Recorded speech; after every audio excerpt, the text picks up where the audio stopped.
Perfecto. Bueno, gracias por recordarme.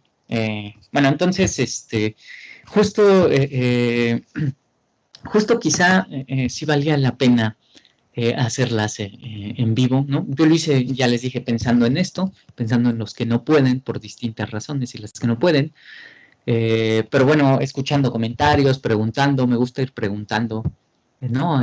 Más o menos cómo van en sus otras materias, qué sienten, ¿no? Y creo que no era tan mala opción en vivo y dejarla grabada.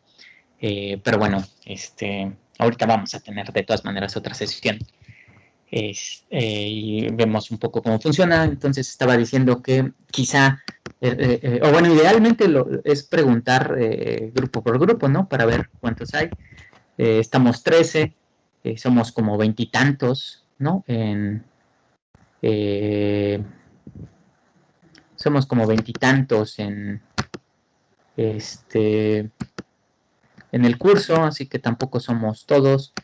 Estoy poniendo aquí unirse a otros que me dice sugerencias. No sé por qué nada más está como sugerencias. Pero bueno, ya los puse. Y bueno, por eso también en lugar de 2 exámenes y un ensayo mucho más complicado, son 4, para ver qué van haciendo, ¿no? Como pues estamos completamente a distancia, pues no se puede saber qué van haciendo, ¿no? Bueno, incluso en mi curso de doctorado, ese sí es en vivo, lo que les dije que, bueno, ahí no hay pretexto de que no tengan, por eso tienen becas, si no tendrían que pagar lo que les haga falta, en su caso es diferente.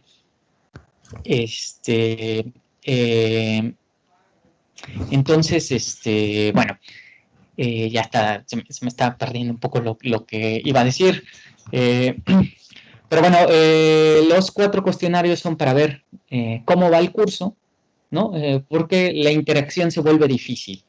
Incluso cuando es en vivo, la interacción es difícil. Por eso saqué lo de doctorado. En mi curso de doctorado, pues van leyendo su protocolo, que saben que también trabajo con protocolo, y me estoy dando cuenta que pues estamos como perdidos, como no hay manera de explicar ciertos detalles, ciertas nociones, son temas mucho más complejos, ¿no? Son puntos que tienen que ver con pues cuestiones más complicadas, ¿no? De fenomenología. Entonces eso hace que sea más complicado. Quizá también por eso en fenomenología anden más perdidos, ¿no? Porque, bueno, pues estamos viendo ahí unos conceptos bien difíciles y a lo mejor no es tanto que no lo quieran seguir, sino que les está costando trabajo seguirlo, ¿no? Entonces, de entrada, aquí es para ver cómo se sienten ustedes, ¿no? Así en tiempo real, porque a veces en correo, pues les da flojera o incluso a mí se me olvida responderles. No es que no los vea, o a veces no los veo los correos, lo que pasa es que llegan demasiados, porque llegan todos los del trabajo, lo de invitaciones, revistas, tenemos que estar mandando evidencias, es todo un caos. Entonces, bueno, también ahorita, si quieren, pues pueden prender el micrófono, si no, simplemente escríbalo ahí en el chat. Pero bueno, a mí me da la impresión de que más o menos van siguiendo el curso, eso es bueno, la mayoría. En sus cuestionarios, pues a algunos les falló más, menos.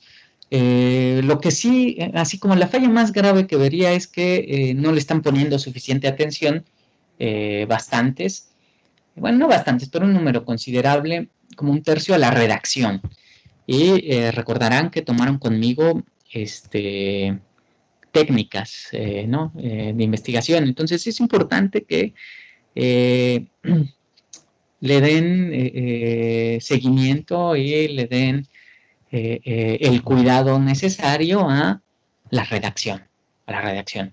Entonces, bueno, de hecho en los cursos presenciales, porque esto también, bueno, es parte de la formación como de la licenciatura, eso tampoco lo hago en posgrado, pero licenciatura cuando es presencial, ustedes ya tomaron conmigo técnicas, pero pues no han tomado otra materia. Recordarán que en técnicas era una sesión de taller y una sesión sobre teoría. Entonces, de hecho, yo mantengo ese ritmo en durante toda la licenciatura y siempre pido que me den en 2 días, ¿no? En un día, y un día lo uso para taller, ¿no? Y van a decir, bueno, taller en filosofía, ¿eso qué quiere decir? Y es simplemente ponernos a leer, ¿no? Como si fuera una biblioteca. Obviamente paso lista, etcétera, y lo uso para eso. A lo mejor les parece absurdo, porque una de las grandes dificultades que yo veo en la licenciatura es que, y sobre todo al inicio, pero incluso a mitad de semestre, y a veces hasta en los últimos semestres, no existe o no tienen la suficiente disciplina, costumbre de leer, ¿no? Y entonces lo uso para eso y una sesión teórica. Ahora solo tenemos una sesión teórica y espero que vayan pudiendo leer según su propia situación, circunstancia, etcétera. Entonces, espero que ya hayan revisado su cuestionario. Si alguien cree que me equivoqué, exageré, le puse mal una pregunta que considera que está bien, le puse medio una que considera que está bien, no entiende por qué le puse tal calificación en tal, pues es el momento de que me digan para que tratemos de corregir, ¿no? Eso sí, como si tomaron ya un curso conmigo, bueno, al menos la mayoría, ¿no? No sé si todos, pero la mayoría. Entonces, bueno, sabrán que teníamos, pues les entregaba el examen y había pues manera de discutir porque me equivocaba, o porque les había puesto mal una que estaba bien, o porque había sumado mal. Entonces, en este momento, pues eso, ¿no? A quien le falte algo, favor de entregarlo. Por cierto, alguien me pidió el texto, no se lo he mandado, pero lo voy a mandar, incluso a ver si lo subo acá, ¿no? Algunos textos que me han pedido, algunas cosas que me han pedido, igual y las puedo ir dejando aquí al inicio, para que las vayan checando. También subí los libros, subí lo de Linux, eso espero que si alguien le esté haciendo caso, ¿no? Hay ya 10, porque la verdad es una maravilla eso de poder darle una segunda vida a computadoras bastante viejas, de hace 10 años, fácil, funcionan muy bien. Digo, tienen algunos ligeros problemas de incompatibilidad, pero bueno, eso da igual. No, a mí no me parece importante. Entonces, miren, más les bueno, ahorita voy a poner la tabla, pero voy a compartir la pantalla simplemente para presumirles. Bueno, estas van a ser las notas. Ahí, bueno, en mis correos. Para que vean cómo se ve el sistema operativo, ¿no? Bueno, ya vamos a quitarlo. Entonces, eso nada más es para motivarlos a que se cambien, ¿no? Alguien que me mande ya su captura de pantalla, yo ya instalé Ubuntu, cualquier versión. Entonces, bueno, que les enseñé es Ubuntu. Ubuntu sí es para computadoras un poquito más nuevas, pero existe, bueno, ahí está Ubuntu, pero existe Ubuntu, que es para versiones más viejitas, y el Ubuntu. Yo en una computadora que es más vieja, esta es más reciente, tengo Ubuntu, y en otra más vieja el Ubuntu, entonces ya uso todo, ya todo funciona bien, y sobre todo que todo el mundo está trabajando ahora. Bueno, no todo el mundo, hay muchísima gente que que sí, nunca dejó de trabajar y siempre tuvo que estar yendo a trabajar, pero bueno, hay también muchas personas que en este contexto pues empezaron a trabajar a distancia, y bueno, pues a mí eso me obligó a esto, ¿no? Porque la otra era comprar aparatos. Digo, tampoco es que no haya que comprar, pero a mí me molestó muchísimo que Microsoft me volviera obsoleta mi tableta, porque con ella ya había reemplazado mi computadora. Yo estaba feliz con eso. Y digo, entonces yo sí los invito a eso. Si tienen computadoras antiguas, denles una segunda vida, funciona casi todo a la perfección. Hay algunos ligeritos problemas de compatibilidad, pero son muy sencillos de resolver, ¿no? Nada más hay que ponerse ahí a, a investigar, ¿no? Relativamente fácil. Y pues justamente lo que comentaba en la última clase, pues nos permite pues evitar este tipo como de diferencias tan grandes que existen, ¿no? De desigualdades, ¿no? Alguien que tiene una computadora, yo les comentaba, algunos de ustedes pues tienen una computadora, tienen internet rápido, tienen un estudio donde hacen sus tareas, pues sí, pero hay unos que tienen que estar con un celular, yendo a algún lugar a captar la señal. Entonces, bueno, justamente no se requieren equipos muy nuevos y muy poderosos cuando se usa eso, ¿no? Además de que es ecológico, ¿no? Pero bueno, entonces, ahora sí, me gustaría la opinión de alguien, unos dos, tres, por lo menos alguna persona, sobre su opinión del cuestionario, el curso, lo que sea. Y si no hay muchas preguntas sobre el curso, si no hay muchas opiniones, si no hay mucho debate sobre algún concepto en específico, yo podría debatir sobre algunos, pero la verdad siento que se está entendiendo en términos generales bien, ¿no? Y lo que les dije, los filósofos ilustrados y las filósofas ilustradas se caracterizan por no tener esa rigurosidad conceptual que tenían los medievales, ¿no? O Platón y Aristóteles, eh, exceptuando Kant, desde luego. Pero eso sí, si ustedes van a leer a Voltaire, si ustedes van a leer a Diderot, si ustedes van, bueno, incluso Hume, que lo vamos a leer aquí, pues están llenos de contradicciones, de ambigüedades, ¿no? Y sobre todo los franceses, ¿no? Son mucho más literarios, inventan cosas, se contradicen, pero bueno, a cambio, pues traen todo un nuevo empuje y un nuevo cambio de época, una nueva visión. Entonces, bueno, si a alguien le interesa comentar, y si no, pues verán que no, bueno, de hecho ahorita más o menos este día, a esta hora subo la sesión, pero bueno, ya que estamos aquí, pues vamos a tener la sesión aquí, ¿no? Y ya que la vean grabada los que no pudieron entrar. Entonces, a ver quién está. Ah, bueno, ahí adelante, ya vi que pidió la palabra Marta, por favor. Bueno, pues buenas tardes. Bueno, a mí en cuestión de la dinámica me gusta mucho Sí. porque, bueno, aparte de que claramente, como usted dijo, no exigen estos textos una rigurosidad, pues se me hacen bastante, pues fáciles. Y también lo que me gusta de sus videos es que usted ejemplifica mucho. Entonces eso se me hace, o sea, me hace como comparar con la actualidad o, por ejemplo, con la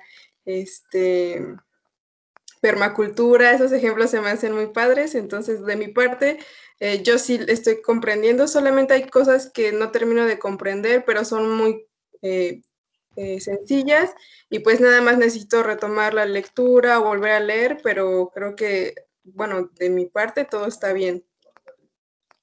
Vale, vale, pues gracias. No, bueno, ahí no tendría otra cosa que comentar. Gracias. Eh, alguien más si quiere también, ojo, no vaya a ser que alguien le sume mal en su examen, y espero que ya hayan revisado, porque a lo mejor a alguien le puse más o menos. Entonces, si no hay nadie más, pues voy a empezar con la sesión que seguiría, que es la del día de hoy. Pero alguien más, ¿no? Nadie. Todos están perfectamente de acuerdo, no hay ningún problema, ningún comentario, ninguna duda, ninguna sugerencia. Si es así, pues entonces ya le vamos a dar, ¿no? Bueno, alguien que comparta su captura de pantalla para que, eh, pues no, alguien que ya se haya pasado, que haya instalado el Ubuntu para que ya le ponga 10. Entonces, no es cierto, no les pondría 10. No, pero en serio sí véanlo como una opción. Sobre todo que hay un montón en este momento de gente usando más computadoras que antes, ¿no? Y al mismo tiempo. Y pues eso le da vida, ¿no? Digo, yo estoy emocionado con eso, por eso le hago propaganda, como le hago propaganda a la permacultura. Eh, pero bueno, en este momento, pues para mí es muy útil el poder utilizar varias computadoras, eh, ¿no? Entonces, porque pues las usan, bueno, las usamos entre todos. Bueno, pues entonces, sí, no hay ninguna pregunta en específico, ningún comentario en específico. Voy a pasar a la sesión de hoy. Hoy nos toca, bueno, va a ser la primera sesión que sea así. Aproveché para fusionar esto de retroalimentación con una sesión en vivo. Están 4 programadas que van a ser así, las demás vamos a seguir con otra dinámica, aunque quizá hubiera sido bueno así, ¿no? Mitad y los otros que la vieran, pero bueno, ya me gustó ese estilo por este semestre, ¿no? Ya me siento influencer, entonces, digo, me da risa, no sé por qué algunas les tienen 300 vistas y eso, digo, pero si no tengo tantos alumnos, ¿quién está viendo eso? Entonces, bueno, nada más por eso ya me emocioné. Entonces lo vamos a dejar así por esta semestre, exceptando este tipo de clases, ¿no? De retroalimentación, ahí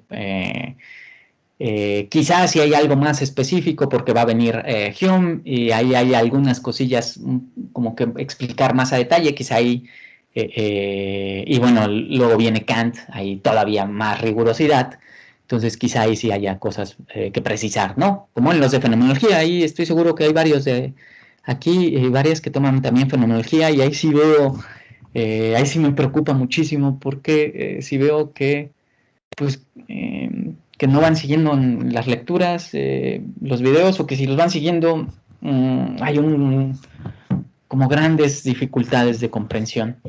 Entonces, bueno, pues ahí a ver qué hacemos, ¿no? Y luego el texto está bien, bueno, es bien difícil, Husserl, Heidegger, Merleau-Ponty, Levinas, y todavía no, bueno, todavía no acabamos Husserl y está muy caótico eso. Bueno, entonces vamos a empezar la sesión. Déjenme compartirles. ¿Dónde está eso? Que por cierto, esta sesión estuve probando programas, estuve viendo, ¿no? Para que no fuera tan ahí monótono. Y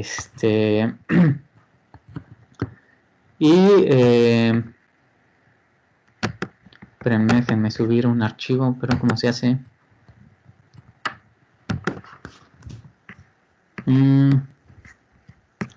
Déjenme ver eso no lo había hecho aquí. Bueno, lo hice la otra vez, pero según yo lo hice de otra manera. Permítanme, documentos.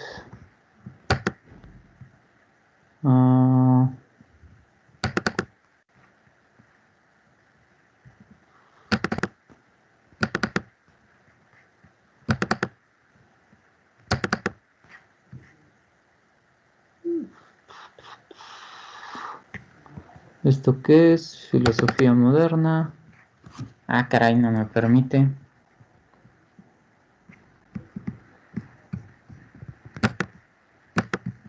Espérame un segundo, pizarra de Microsoft. No quería la pizarra. Bueno, si no voy a usar la pizarra. Lo que pasa es que preparé unas diapositivas. Y ya les dije, estoy aprendiendo a usar un programa para hacer screen. ¿Sí? Creo que sería más sencillo si en el chat general, donde se inicia la sesión, subiera usted la presentación. Nosotros la podemos abrir en individual y la vamos siguiendo. Ah, perfecto. La voy a abrir entonces. Bye. Voy a mandarlo en el chat. Gracias. Yo la otra vez la pude compartir aquí, pero ya no sé cómo. De todas maneras la voy a intentar y lo voy a poner ahí porque eso también ya me dijeron bueno, eso en doctorado. Yo siempre estoy compartiendo cosas de ahí y luego algunos, digo, no sé por qué en doctorado siguen haciendo eso, pero lo hacen, están ahí con el celular y dice que se ve muy pequeño todo. Entonces déjenme buscar el archivo de nuevo.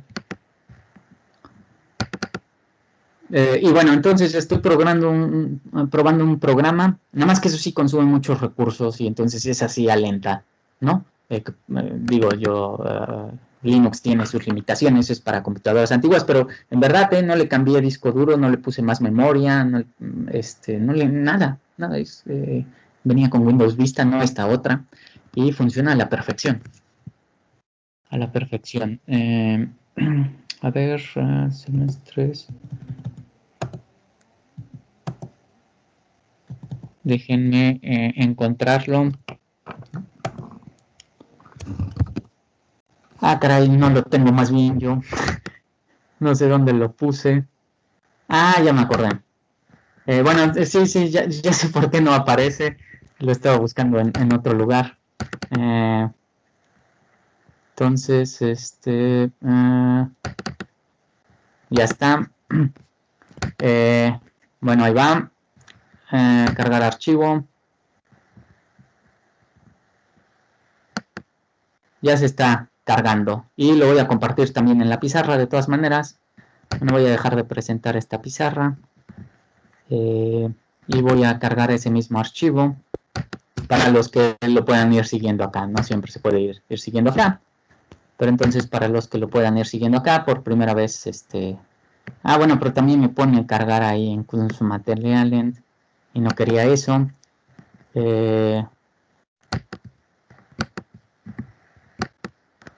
Espérenme. Bueno, ya lo tienen, si no ya voy a empezar. Eso no sé qué es. No sé por qué no lo puedo cargar acá. Pero ya lo tienen ahí en el chat. Nos déjenme volver a intentar. Porque yo la otra vez lo puedo cargar acá. Mostrar notas. Configuración del dispositivo. Pues yo lo mandé según en el chat. Ah, disculpen, ya está. Ya está en el chat, no le había dado a enviar, simplemente lo puse ahí. Ahora dejen ver si lo puedo cargar aquí. Si no, ya de todas maneras vamos a empezar. Nada más dejen un último intento porque yo lo cargué. Yo he cargado PowerPoints en aquí y ahora no puedo.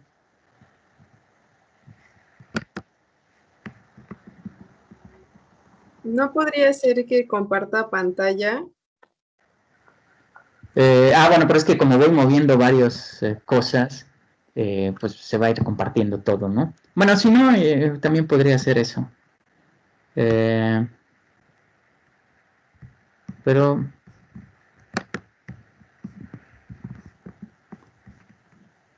déjenme ver un último intento y si no ya, pues empezamos así. Ya lo tienen, eso sí, ¿no?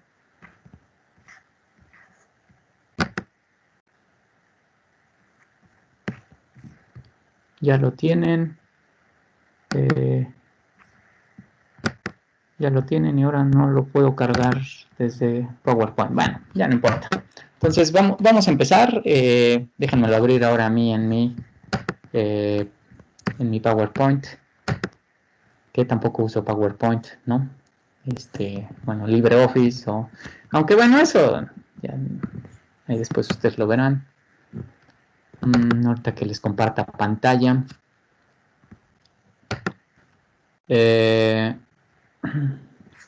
Entonces, bueno, ya me acabo de dar cuenta que está incompleta esta presentación. Vamos a empezar la sesión. Me faltaron dos cosas.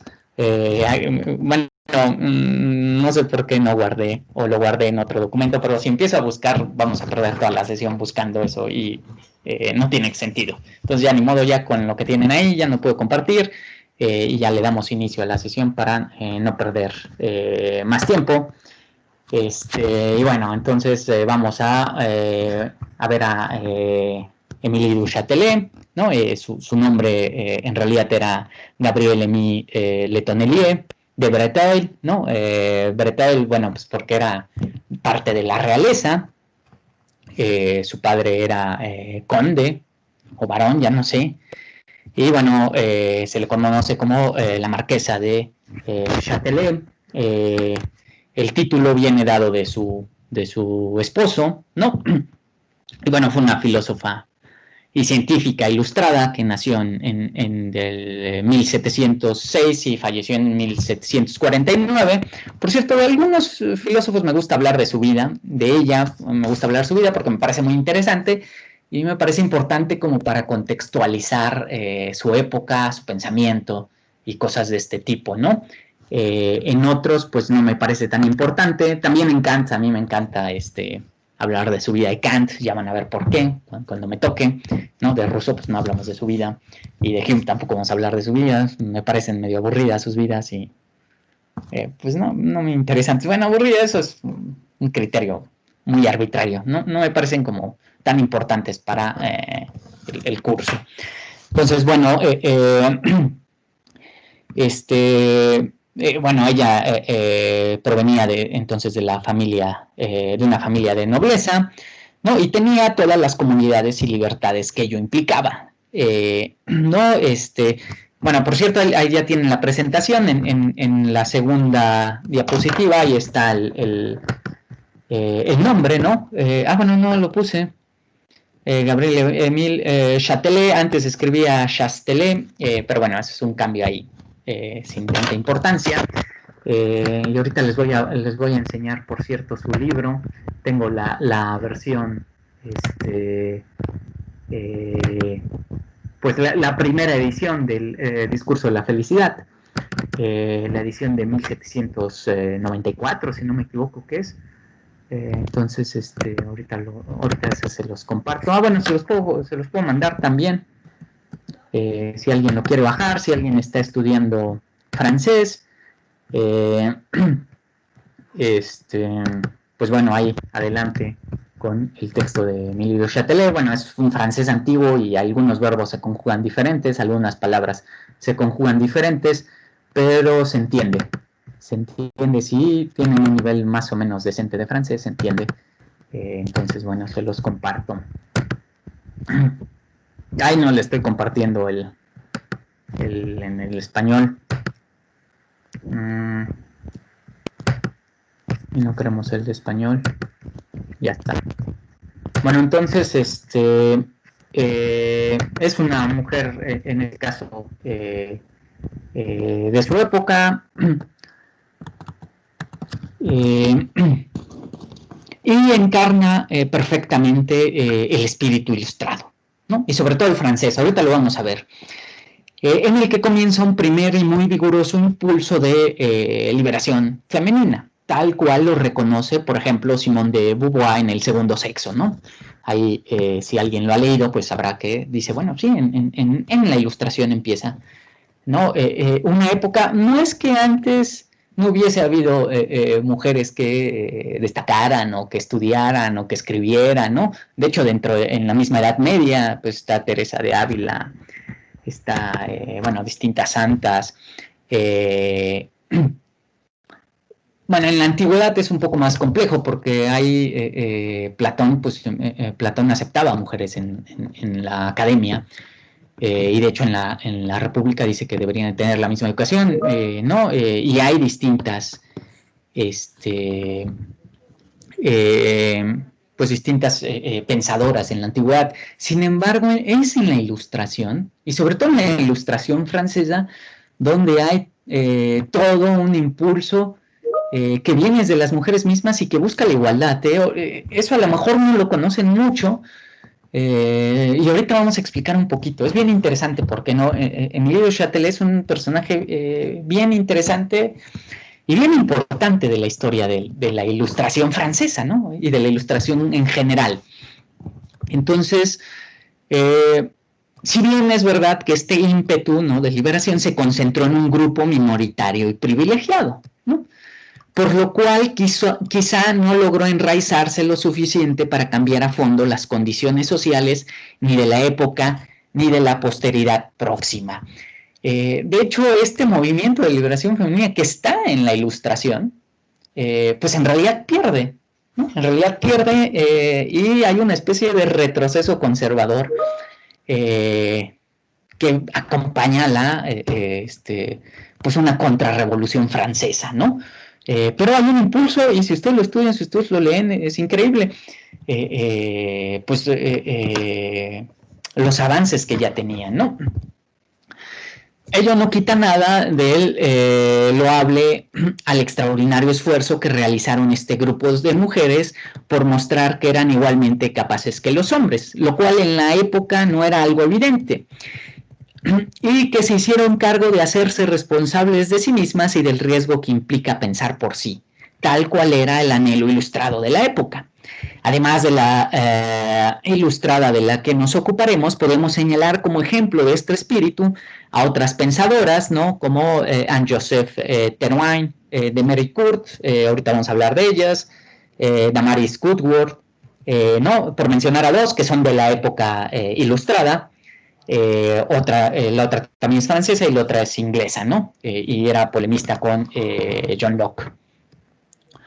Y esto lo menciono porque no debe pensarse a Emily como una especie de figura extraña, como una excepción, sino como algo muy característico de su contexto histórico, social y cultural, ¿no? O sea, no es que Émilie Châtelet fuera una excepción, era más o menos la norma para las mujeres de su época y de su clase.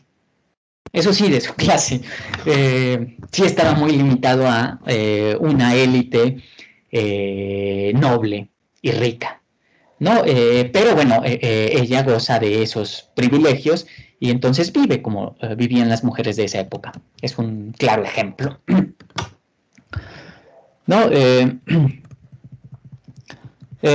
Quizá triste y contradictoriamente se le conoce por su título de Marquesa de Châtelet, que le fue dado por el matrimonio que contrajo a los 19 años con el Marqués de Châtelet. Bueno, eso también de matrimonios de 19 años, pues sí, era también de su época, ¿no? No hay nada que sorprender.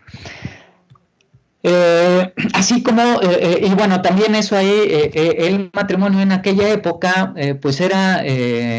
no era esta visión de un matrimonio, que eso es una construcción que se hace más adelante, no era una visión de un matrimonio romántico, donde dos personas que se aman se juntan, era un contrato donde se unían por intereses, ¿no?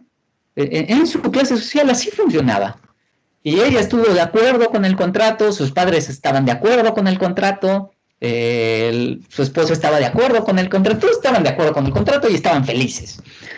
Y de hecho ella, bueno, su esposo es una figura importante, ¿no? Digo, nunca estuvo enamorada de su esposo, y su esposo de ella tampoco, nunca, pero se complementaron bien, se complementaron de forma adecuada. El contrato era porque convenía a los intereses de ambas familias. El Marqués de Châtelet, pues Marqués es un título más alto que barón, entonces le convenía a la familia de Émilie adquirir ese título para ella y para su descendencia. Bueno, el Marqués de Châtelet, ni siquiera me sé su nombre, y lástima que no lo anoté, pues tenía dificultades económicas y económicamente estaba mejor la familia de Émilie. Entonces por eso le conviene el contrato, y el contrato incluye que tengan al menos 2 hijos. Los tienen, tan pronto tienen 2 hijos y ya crecieron, se separan, ¿no? Digo, siempre están casados, pero en realidad cada quien tiene relaciones afectivas independientes. El matrimonio es solo un contrato para tener hijos y para administrar los bienes y el patrimonio familiar. Eso es todo. Eso es todo, ¿no? Su vida afectiva son libres, ¿no? Y de hecho el Marqués de Châtelet no le importa la vida amorosa de su esposa, ¿no? ¿Cómo era lo común en la época, en esa clase social?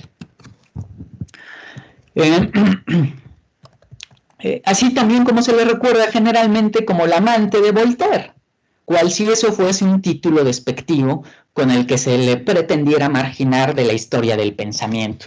Y esto es algo que pasó. Ahorita vamos a seguir viendo. En el siglo XVII, Émilie de Châtelet fue muy famosa, ¿no? Al final de las presentaciones vienen Kant, le dedica su primer texto, y Kant dice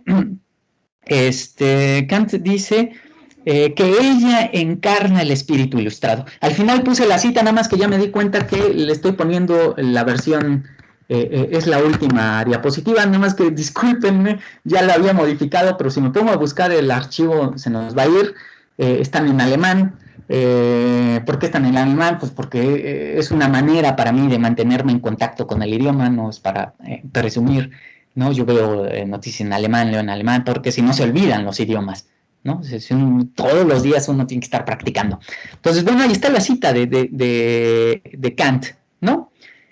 Ahí está la cita de Wolf, bueno, la de Voltaire. ¿En dónde está la de Kant? No puse la de Kant.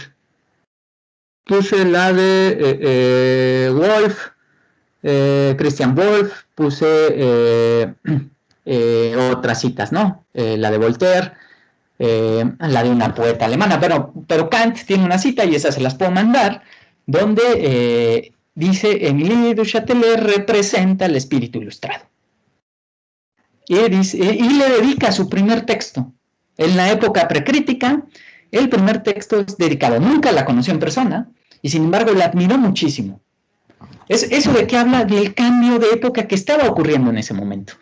Émilie du Châtelet es muy famosa, se lee mucho, se discute mucho, aunque también desde luego hay todo un sector conservador de la población que no quiere el cambio. Pero ¿por qué lo menciono? Porque en el siglo XVIII hay una reacción conservadora que gana y es la que cuenta la historia de la Ilustración.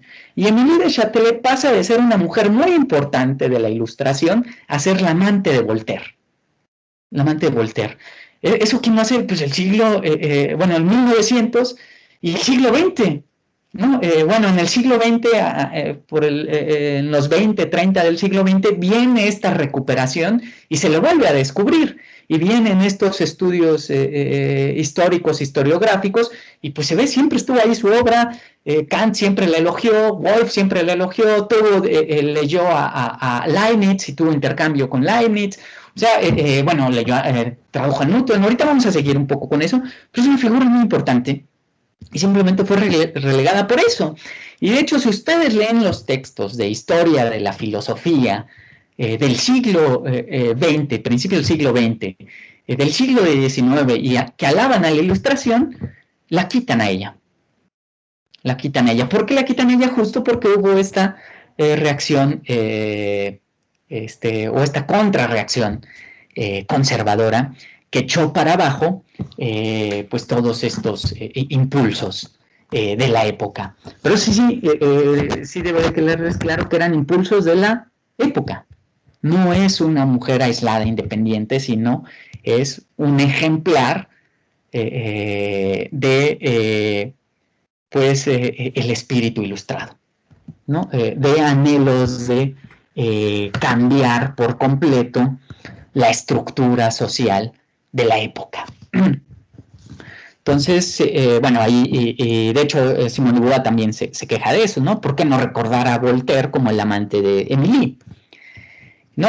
Bueno, Émilie Châtelet también en esa época, Voltaire fue uno de sus principales amantes, no es el único, pero con Voltaire, pues sí es significativo, ¿no?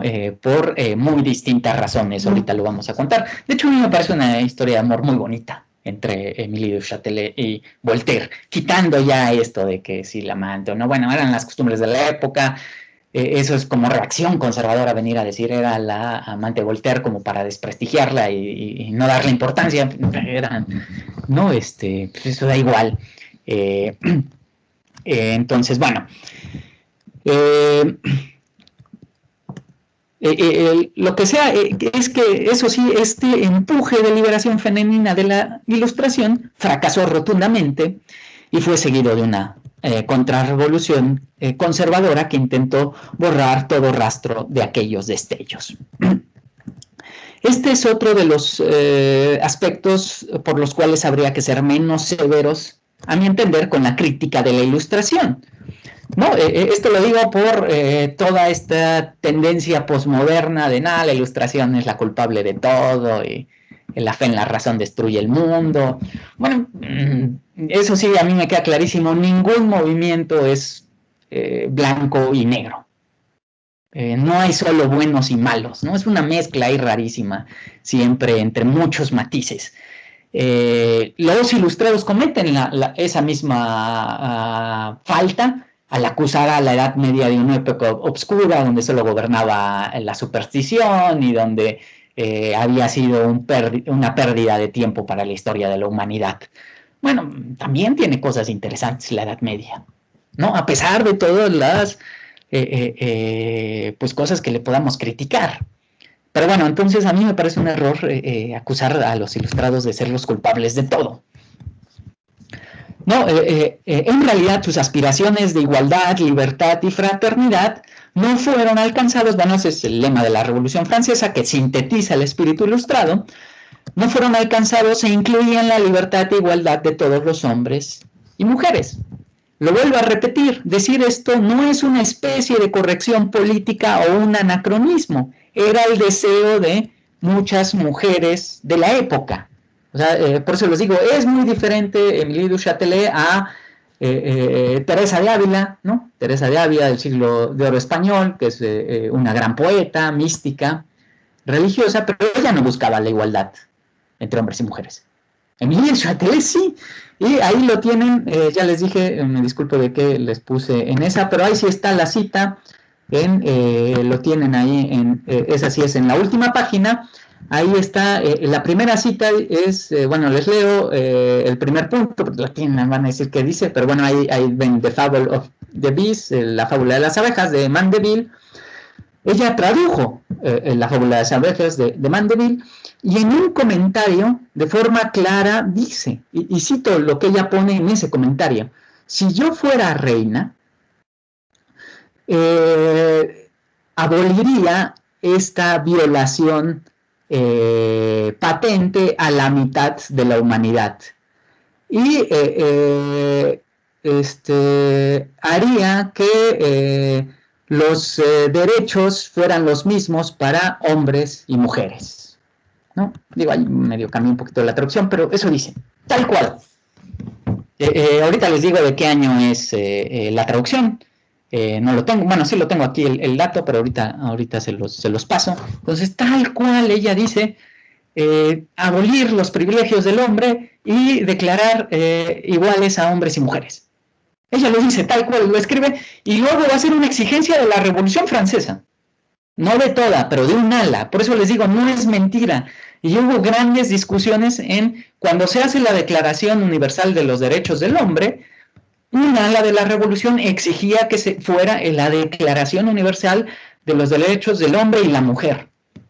Simplemente que no ganaron, no fueron mayoría, pues, pero estaba ese espíritu, ese impulso, y eso intentaron, ¿no? O sea, esto no es corrección política, no es inventarles, no es crear un mítico ideal, no, es atenerse a los datos y los textos que tenemos de la época, ¿no? A mí tampoco me gustaría inventar que querían eso, no, eso es lo que dicen, eso es lo que dice ella. No, simplemente pues, se dejó de leer, ya les dije, porque vino la contrarrevolución conservadora y pues Émilie de Châtelet se convirtió de ser una representante de la Ilustración francesa, pasó a ser la amante de Voltaire, ¿no? Y eso lo pueden ver en las historias de la filosofía. Si ustedes checan historias de la filosofía, si ustedes hicieran un análisis historiográfico de lo que se decía de ella en su época y luego de lo que se dice en el siglo XVIII, pues hay un gran cambio. En su época Kant la alaba, Wolff la alaba, Leibniz está en contacto con, traduce a Locke, traduce a Mandeville, traduce a Newton, tiene un texto en coautoría con Voltaire, entonces, bueno, pertenece a la Academia Italiana de la Ciencia, bueno, Bolognesa, en la francesa no se aceptaban mujeres, pero aún así, bueno, hay toda una serie de cosas y después se convierte en la amante de Voltaire, simplemente. Pero eso es porque hay un cambio de época que va contra esos impulsos y empujes de la Ilustración, ¿no? La Ilustración no gana, la Ilustración no logra realizar todos sus deseos de libertad, igualdad, fraternidad. La Ilustración fracasa, ¿no?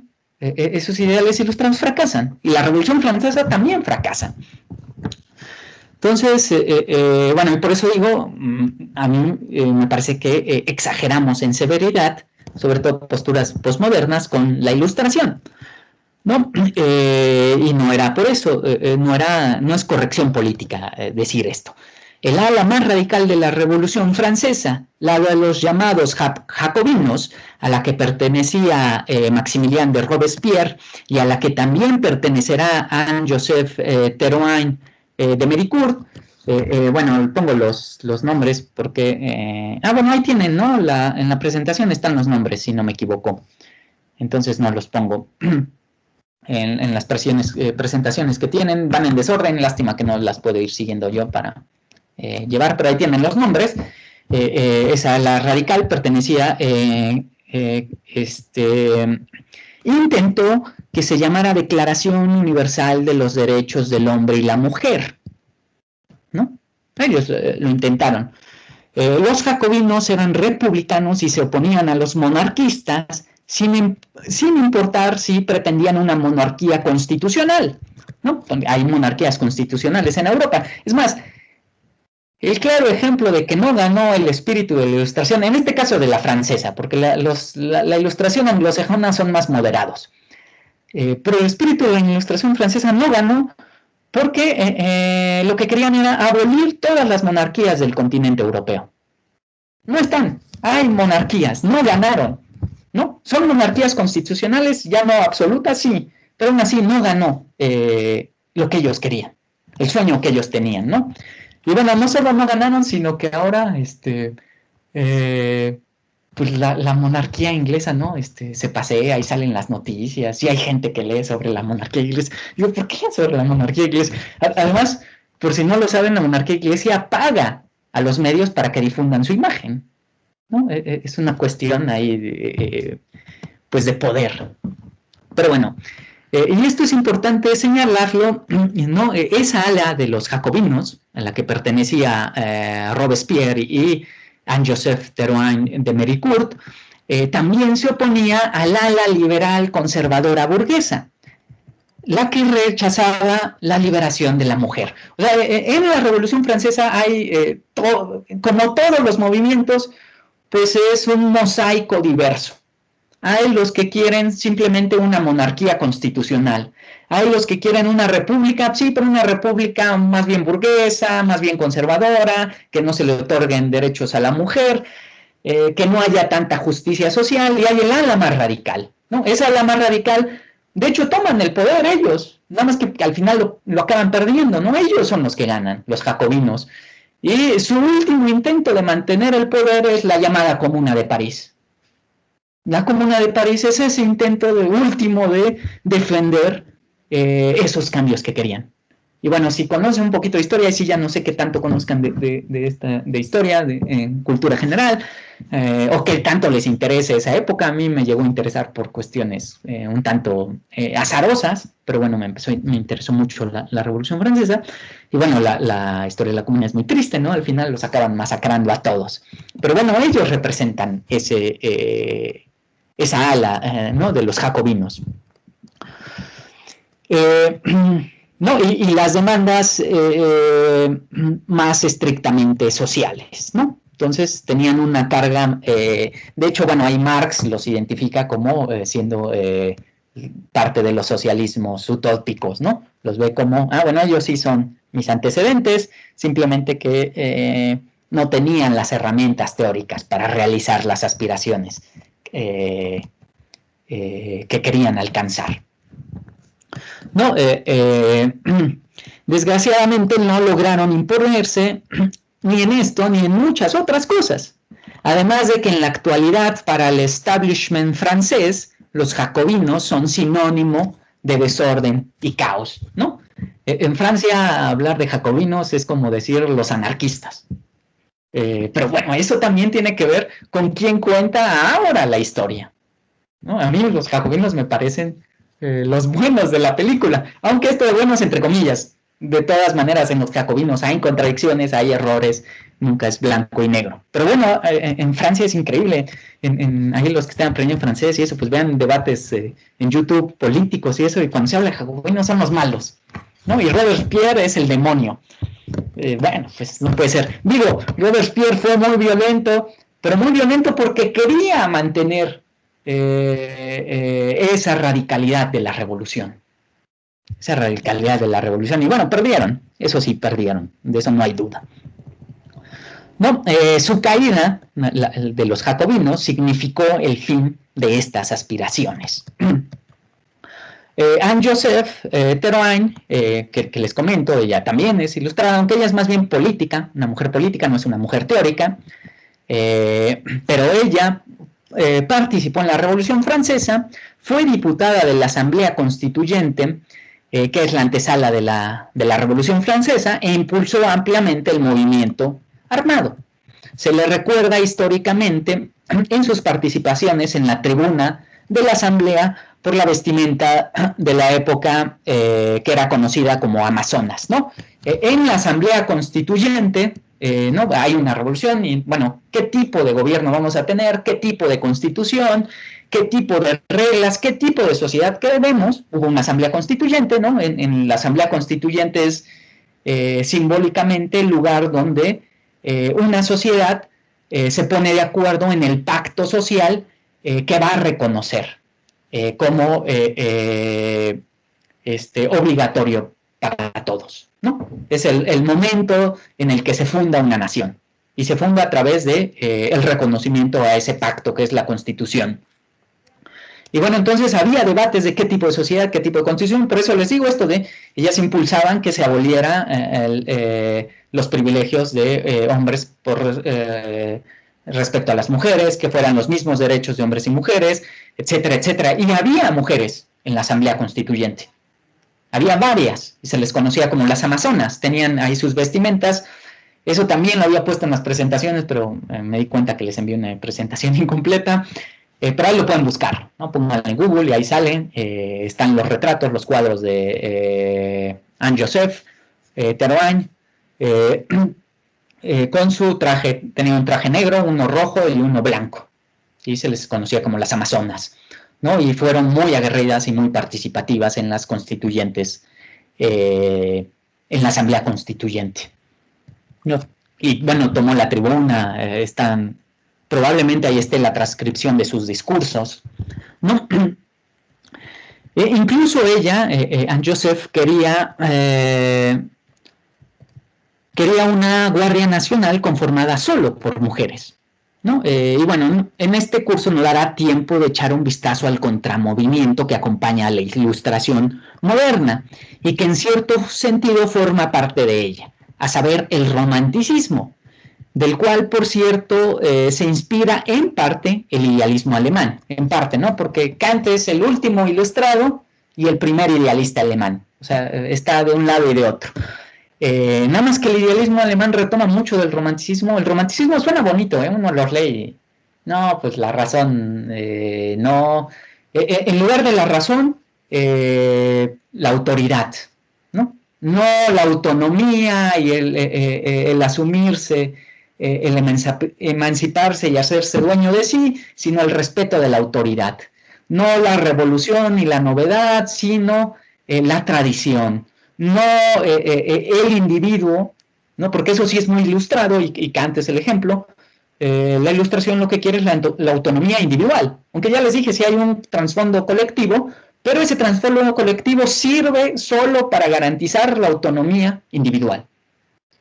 ¿Y qué dicen los románticos? No, eso de la autonomía individual no. La familia. Nada más que es una familia muy típica. Y por eso viene el siglo XVIII viene pues una especie de contramovimiento a esos avances de la Revolución Francesa y de la Ilustración, ¿no? Entonces, la defensa de los sentimientos por encima de la razón, de la tradición por encima de la ley, de la pertenencia étnica y religiosa por encima de la pertenencia civil. Entonces, eso es un gran tema, es un gran debate, es bien interesante. Hay un texto que está en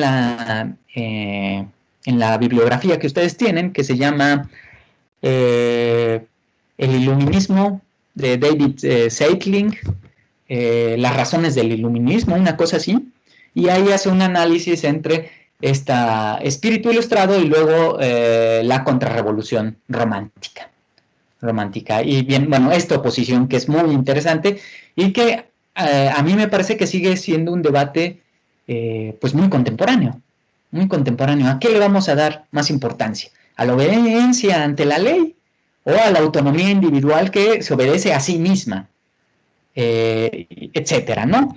Entonces es un debate muy interesante sobre qué quiere decir una nación, qué quiere, cómo se identifica una nación a sí misma, si la nación se identifica solo por la ley, como quieren los ilustrados, o se identifica por la pertenencia a un grupo étnico y a una religión, ¿no? Entonces, son debates muy interesantes. Pero bueno, en esa época está eso.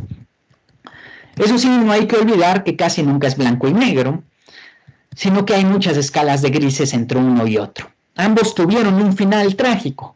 Robespierre, la guillotina, ¿no? Robespierre fue el presidente de esa república, luego tuvo ahí, empezó, de hecho, por eso se les conoce a Robespierre como la época del terror, cuando gobernó, porque mandó a decapitar a un montón. Ahora, pues sí, suena muy feo. ¿Y por qué hizo eso?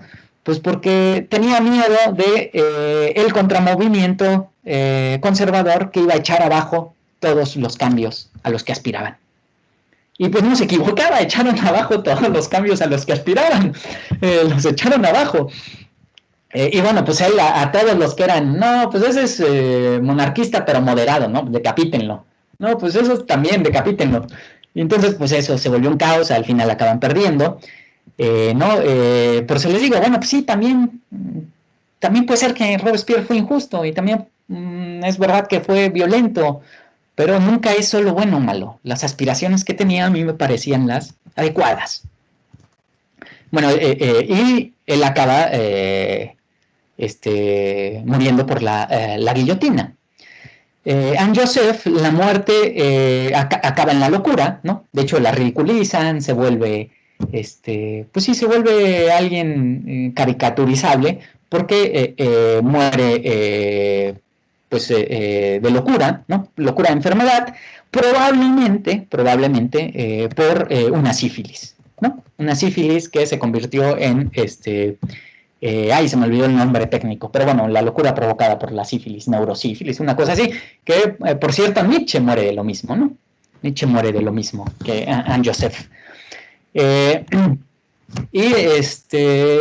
pero por ejemplo en Joseph está ese famoso cuadro, no sé si lo conozcan, de La libertad guiando al pueblo, de Delacroix, pónganlo también ahí, donde hay una mujer con una bandera francesa y atrás el pueblo revolucionario. Ese cuadro está inspirado en ella.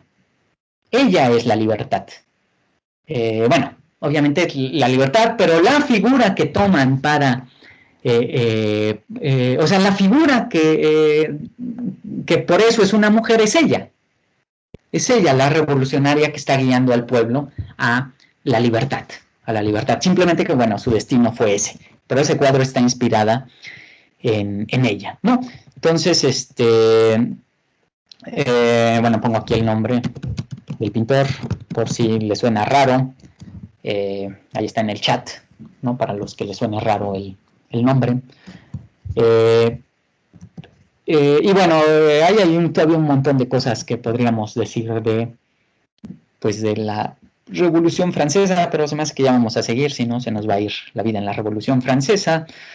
Bueno, unas cosillas. Esta la más radical de los jacobinos, que pertenece, Anne Joseph pertenece a esa ala. Bueno, si ustedes leen la historia, ella viene de otra ala, pero al final se une a los jacobinos, donde Robespierre es la figura como más emblemática, porque acaba accediendo al poder. Quisieron hacer cambios muy radicales pero muy radicales, y todos se les vinieron abajo, quizá también por eso, quizá por ser tan radicales, pues parte de la sociedad decía, no queremos eso, no queremos eso. De hecho, no sé si esto lo comenté en otra clase, ¿no? Porque a veces me va la onda y me dicen, pero quisieron cambiar los días de la semana, ¿no? La semana ya no debería de tener 7 días, sino 10. Quisieron cambiar los meses del año, además con nombres distintos, para romper con toda la tradición. Y de hecho lo hicieron. En Francia, durante 4 o 5 años, hubo otro calendario. Y el año 0 era el año en que estalló la Revolución Francesa. Y decían, ¿cómo vamos a contar el año 0 a partir del nacimiento de Cristo? Que eso es una religión que es contra la que estamos opuestos. ¿Por qué estamos opuestos? Contra todas las religiones monoteístas. Es muy ilustrado. Y Kant también es así. Y entonces tratan de cambiar todo, ¿no? Los días de la semana son 10, cambian los meses del año, cambian los nombres, cambian todo el calendario. ¿Por qué? Porque el calendario estaba hecho desde santos religiosos, los días, y lo cambian y dicen, bueno, no podemos tener esos símbolos, queremos otros símbolos.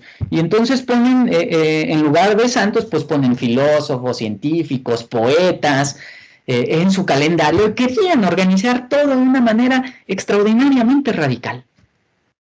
Simplemente pues fracasan en todo eso, y esto creo que sí ya se los comenté, pero bueno, con esto terminó la Revolución Francesa. Como son muchos alas peleando por el poder, sí ganan los jacobinos, sí gana el ala más radical, pero pues pierde el poder relativamente rápido, no logra imponerse en todo lo que quisiera, porque es una asamblea constituyente, necesitan mayoría. ¿Por qué no impusieron la Declaración Universal de los Derechos del Hombre y la Mujer como ellos querían? Pues porque no tuvieron mayoría. No tuvieron mayoría, aunque se quedaron con el poder, pues no tenían mayoría.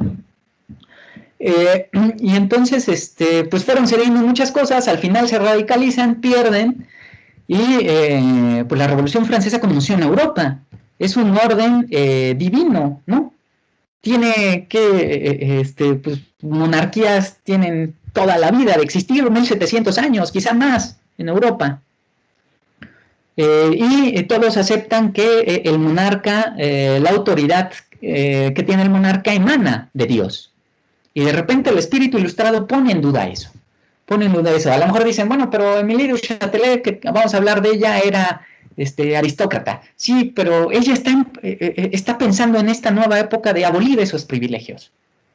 Abolir, aunque no le hubiera gustado que los abolieran cuando ella estaba viva, porque gozó de esos privilegios, pero sí su pensamiento va en esa dirección, Entonces, conmociona a Europa la Revolución Francesa, le da miedo a todos los monarcas, decapitaron al rey. ¿Cómo van a decapitar al rey si su autoridad está dada por Dios? Entonces, ¿qué hicieron las monarquías Prusia y Gran Bretaña? Sobre todo en una coalición, pues se unieron todos los demás países, pero ellos eran los que encabezaban, invadieron Francia, le declaran la guerra a Francia. Entonces, dicen, tenemos que destruir esa revolución y volver a imponer la monarquía francesa. La monarquía francesa, no vamos a permitir que haya una república en Europa. ¿Y qué pasó bueno, no voy a meter a todo, pero por eso la figura de Napoleón se vuelve tan importante, porque Napoleón es parte de la Revolución Francesa, pero ¿cuál es la habilidad más importante, o el atributo más importante de Napoleón? Es ser un gran estratega militar. Están perdiendo contra los invasores británicos y prusianos, y entonces accede al poder Napoleón por ser un gran militar, un general, y logra derrocarlos, ¿no? Vence a Prusia y vence a Gran Bretaña, a pesar de que están saliendo de una guerra civil, de una revolución, ¿no? Y a pesar de que están mal armados, están bloqueados, están en una crisis económica terrible, está lleno de contradicciones el país, están empujando para todos lados distintos sectores, no es homogéneo, y sin embargo les ganan. Y les ganan, obviamente porque es buena estratega, pero también porque hay una convicción muy fuerte en el pueblo francés de que no quieren regresar al antiguo orden. ¿no? Están convencidos. Entonces, todo el pueblo se une al ejército, bueno, no todo, pero gran mayoría se une al ejército francés y logran derrotar. ¿Y qué hace Napoleón? Dice, bueno, no vamos a tener paz hasta que no hayamos impuesto los ideales de la Revolución Francesa en toda Europa. ¿Y qué hace? Dice, bueno, pues entonces hay que invadir nosotros a las monarquías y derrocarlas. Derrocan a la monarquía prusiana. Napoleón derroca a la monarquía prusiana. Por eso los que están tomando ahí el curso de fenomenología, ¿no? Cuando Husserl usa eso de el vencedor de Jena y el vencido de Waterloo, para mostrar que una frase puede tener la misma referencia, pero sentidos distintos, para probar que el sentido y la referencia no es lo mismo, en una prueba muy parecida a la que hace Frege, por cierto, bueno, se está refiriendo a Napoleón, ¿no? Yo les dije, ahí investiguen quién es. Bueno, es Napoleón. Napoleón, la batalla de Jena es muy importante porque en esa batalla pierde el imperio prusiano. La batalla de Waterloo es muy importante porque ahí pierde la Revolución Francesa. Ahora, Napoleón quiere exportar la Revolución Francesa a toda Europa y conquista casi toda Europa, pero traiciona a la Revolución Francesa. Cuando empieza a ver que gana toda la Revolución, prácticamente ya ganó todo el continente europeo, Napoleón. Y entonces va a imponer en todos lados repúblicas. Y esta idea de los derechos universales, la Constitución, libertad, igualdad, fraternidad. ¿Y qué hace?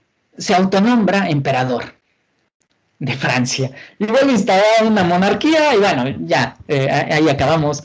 Al final acaba ganando la república en Francia, pero acaba ganando una república pues muy light, comparada con la república que quería la Revolución Francesa. La Revolución Francesa, ¿no? Entonces Napoleón pues es el traidor de la Revolución Francesa. Pues sí, a mí me parece como la figura más triste. Porque justamente pudo haber exportado la Revolución Francesa a casi toda Europa, ¿no? Pero cambiaron sus aspiraciones y se volvió emperador. Bueno, como sea, como una mujer típica de su época y clase, tenía una vida social agitada, frecuentando bares, cafés, conciertos y demás clubs de reuniones propios de la nobleza. No, eso también, ahí hay un texto muy bonito que leí y hasta hay como documentales de la importancia de los cafés, entre cafés, bar, que surgen en esa época en Francia y que son los puntos de encuentro social. Los puntos de encuentro social, ¿no? Aquí también hay un punto, y no se dedicaba al cuidado y la crianza de sus hijos. Y esto a lo mejor alguien nos dice, ay, qué feo. No, pero eso es lo típico de la mujer de su clase. Ninguna mujer de su clase se dedicaba a eso. Para eso tenían nodrizas, institutrices. Y de hecho, si ustedes ven películas que representen la época, leen libros de la época, así era. Así era. O sea, sí se encargaban en el sentido de que administran, pero no se encargaban del día a día. Del día a día, ¿no? Que por cierto, de esto antes de que siga, pues ahí hay un libro muy bonito, ¿no? Y hasta una película. Bueno, hay varios. Está la de Gato Pardo, está Lo que el viento se llevó. Están varios de ese estilo, que es justamente este cambio de época. Cuando empiezan a desaparecer la aristocracia en muchos países, la monarquía, va ganando en ascenso la república y la burguesía, y la nostalgia, ¿no? Entre uno y otro mundo. Y cómo muchos de los nobles se alían con los burgueses con tal de mantener los privilegios, ¿no? Hay muchos libros muy bonitos, ¿no? De eso, del Gato Pardo. Bueno, que no se llama así, ¿no? Gato Pardo, así se le conoce por... Se me olvidó cómo se llama. Bueno. Está todo. ¿Por qué comento esto también? Porque, la marquesa de Châtelet vive también esa época. Ya viene en decadencia la aristocracia, aunque tienen los títulos de nobleza y tienen los privilegios ante la ley, la burguesía ya es muy fuerte, ya acumuló mucho dinero. Y de hecho son más ricos los burgueses que los nobles. Y por eso, por ejemplo, su esposo estaba feliz de que fuera amante de Voltaire, ¿no? Y a su esposo le oculta que tenía otros amantes, solo es Voltaire. Y a Voltaire lo hace decirle, lo hace cómplice para que la defienda y no caigan problemas con su esposo. ¿Por qué está feliz su esposo? Porque Voltaire es muy rico. ¿Cómo se hizo rico Voltaire? Pues es que especulando financieramente, diríamos hoy, ¿no? Un filósofo rico. Bueno, pues sí, estaba especulando financieramente para que vean que, además no era filósofo profesional, pues ganaba muchísimo dinero. Y está feliz porque cuando se van a Cirey, que es el castillo de Châtelet, Voltaire, como tiene mucho dinero, lo repara, lo arregla, crea una biblioteca, crea un teatro, bueno, construye un teatro, construye una biblioteca, manda a traer los mejores libros, las nuevas ediciones, lo más reciente, construye un laboratorio de física experimental de lo más avanzado en su época, ¿no? Entonces, bueno, pues el marqués de Châtelet está feliz porque pues le conviene, ¿no? Y si yo les dije, si les suena como que raro, esas eran las costumbres de la época. Esas eran las costumbres de la época. Bueno, esto podría sonar extraño, pero la verdad es que las mujeres nobles nunca se hicieron cargo de esto. Para eso había nodrizas, institutrices y todo un séquito a su servicio. Esto que está dicho de paso hace pensar en la contradicción actual en la que se encuentran muchas mujeres para poder conciliar entre maternidad y libertad. De hecho, Platón en la República ya hace mención que para que las mujeres se hagan cargo de las mismas actividades que los hombres, como lo hacen los perros y las perras, en donde ambos cuidan por igual al rebaño, ¿no? Esa es la imagen que usa Platón, no podían dedicarse al cuidado de la casa y de los hijos, sino que para eso deberían encontrarse los aptos y aptas para tales tareas, ¿no? Ese es un tema también bien interesante. ¿Cómo se hace para eso, no? Bueno, pues el Estado se tendría que encargar de eso, si le creemos a Platón. Dejando de lado esto, quizás se piense que este tipo de vida era el típico lleno de frivolidad y superficialidad que uno imagina pertenecía siempre a los integrantes de élites dominantes. Sin embargo, esto no era exclusivamente así, pues estos salones y clubes eran el lugar en donde se desarrollaba y discutían las ideas ilustradas, ¿no? O sea, esos salones donde estaba la socialité francesa de la época, pues no era nada más la banalidad de ya tengo un nuevo castillo, etcétera, sino discutían las ideas ilustradas.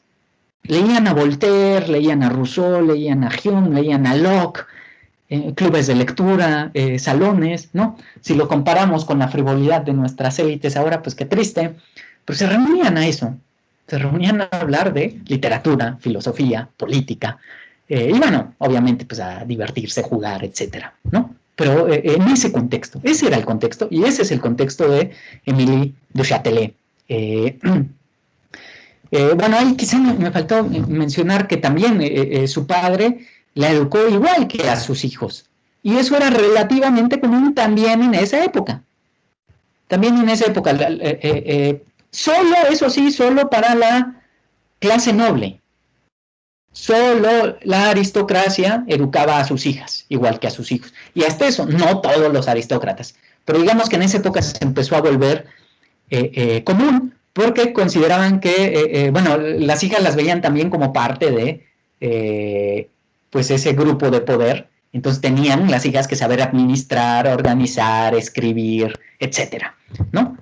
Para poder hacerse cargo de todo ese patrimonio, que no es tan sencillo. Émilie du Châtelet se queja de que pues es difícil controlar todo eso, ¿no? Pero bueno, que por cierto, hablando ahí como de nobleza y de distanciamiento y aristocracia, digo, ya es una época reciente y no son nobles, pero pues sí serían un grupo privilegiado. A mí me fascinan las películas de Bergman, ¿no? Porque justamente esta distancia, ¿no? Que presenta, estoy pensando en Gritos y Susurros. Ahí vayan a ver esta distancia que hay, ¿no? Y esta manera en el trato, y justamente no educar a sus hijos de la gente de dinero, ¿no?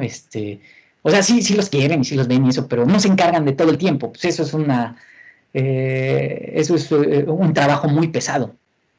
Es un trabajo muy pesado, ¿no? También está la de Sonata de Otoño, donde se muestra esta relación entre una madre y una hija, de ese tipo de clase social, donde no se hacen cargo de la educación directa. O no se hacían cargo, actualmente no sé, no conozco a nadie de esa clase, no sé cómo le hagan, no tengo idea. Pero bueno, de eso sí hay como, esas películas son bellísimas sobre ese tema.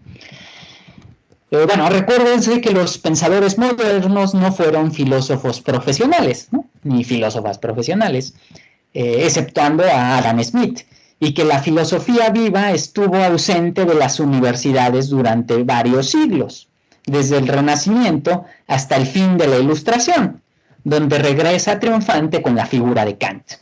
¿No? Con Kant acaba la época moderna, acaba la Ilustración, se corona, ¿no? Y los filósofos vuelven a ser profesionales con Kant. No lo habían sido, se dedicaban a otras cosas, ¿no? Emilio Chatelet pues, era marquesa y se dedicaba a lo que tenía que hacer una marquesa.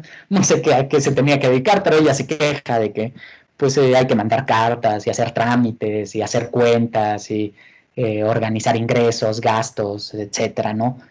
Planear alianzas, defender y cosas de ese tipo. Pero bueno, entonces, digo, ya no me metí eso y tengo un montón de datos sobre la vida bueno, ahí alguien me puso que ya se retiraron, ni me di cuenta. Bueno, pues ya se debe haber retirado. Gracias por participar. Hay un montón de anécdotas, pero igual esas ya no nos metemos tanto. Ahí sí, si a alguien le interesa más, pues lean, ¿no? Sí, la fábula de las ideas, bueno, ya que lo estoy viendo aquí. La fábula de las abejas sirve para, bueno, sirve como defensa teórica de las ideas de Smith. Sí, eso es verdad. Es una manera como simple de ilustrarle al gran público por qué el Estado no debe de intervenir en la economía y se debe dejar lo que los franceses llaman laissez-faire, laissez-passer, ¿no? Sí, la fábula de las abejas es importantísima en su época, ¿no? Actualmente ya casi ni la conocemos, pero en su época fue fundamental para la expansión de las ideas capitalistas liberales, burguesas, ¿no? Y Emilio Chatelet es la que traduce ese texto al francés, ¿no? Es la que traduce ese texto al francés. Es la que traduce ese texto al francés. Y es ahí donde pone ese comentario de las mujeres deben de tener los mismos derechos que los hombres. Y bueno, ella es una mujer de su época, está leyendo a Adam Smith, a Hume, a Locke, a Leibniz, a Newton. Ahorita voy a seguir con eso. Por eso Kant la admira. Kant la admira porque... bueno, me estoy saltando porque traigo más o menos mi orden de listas, pero ahorita voy a regresar a eso. Y sí, es verdad que la fábula es una manera de, ¿cómo decirlo? Una especie de panfleto para que el gran público entienda las ideas que Adam Smith está propugnando e impulsando, ¿no? Entonces sí, eso sí es verdad. El asunto es que en estos salones es donde se debatían calurosamente las nuevas ideas que soplaban acompañando el cambio de época, y no en cursos universitarios o congresos filosóficos, donde se seguía enseñando filosofía escolástica, ¿no? Esto también a mí siempre me gusta comentarlo, porque, bueno, por varias razones. Primero, hay algunos alumnas que se acaban radicalizando y diciendo, no, la filosofía académica no sirve, bla, bla, bla. Bueno, puede ser que sí, pero no entiendo por qué esa queja tan amarga. Pues vuélvanse los nuevos ilustrados o los nuevos renacentistas. No hace falta estar en la academia para estar haciendo filosofía. De hecho, depende de la época. Y hay épocas en donde la verdadera filosofía se está haciendo afuera de la academia, ¿no? Es más, yo no sé si en esta época esté pasando algo así, ¿no? A lo mejor nosotros somos los nuevos escolásticos enseñando precisiones conceptuales cada vez más complejas de intencionalidad y conciencia, ¿no? Que además de eso se encargaban los escolásticos, de la intencionalidad y del objeto mental, ¿no? Ahora enseñándolo, o desde fenomenología o desde analítica, no lo sé, pero bueno, lo que sí es que a mí por eso me gusta decir filósofos o filósofas profesionales y no profesionales. Emilio Chatelet no lo fue, no fue profesional, de la misma manera que no lo fue Descartes, no lo fue Hume, no lo fue Voltaire, etcétera, etcétera, etcétera, etcétera, ¿no? Entonces, no por eso deja de haber filosofía, no por eso se acaba la filosofía sigue empujando, ¿no? Porque es un impulso vital, como de hecho lo vamos a ver con Kant. Pero bueno, este ambiente fue la tierra fértil que le permite germinar y desarrollarse a nuestra filósofa, hasta alcanzar la figura mítica que hoy en día representa, ¿no? A pesar de que fue relegada a segundo plano, quizás simplemente por ser mujer, y por ese cambio de época, ¿no? En su época le reconocieron, ¿no? O sea, que Kant le haya reconocido, que Wolff le haya reconocido, que Voltaire le haya reconocido, pues ya, en su época, para ella no había duda. Todos la veían como una ilustrada, como una parte, como una, pues sí, como una pensadora perteneciente a ese movimiento. De la misma manera que durante su época, ¿no? Porque eso es la parte ilustrada, por llamarla así, de la sociedad, como Kant lo hace en el texto de qué es la ilustración, pero no toda la sociedad era ilustrada. De la misma manera que durante su época y por todos aquellos que veían un peligro en las ideas ilustradas y después revolucionarias, Emily era vista como una mujer deplorable, viciosa y vulgar, lo que la llevó a ganarse el mote de modelo femenino de la conducta libertina, ¿no? Ella era como el demonio para ese sector más conservador, ¿no? Esa es la mujer mala.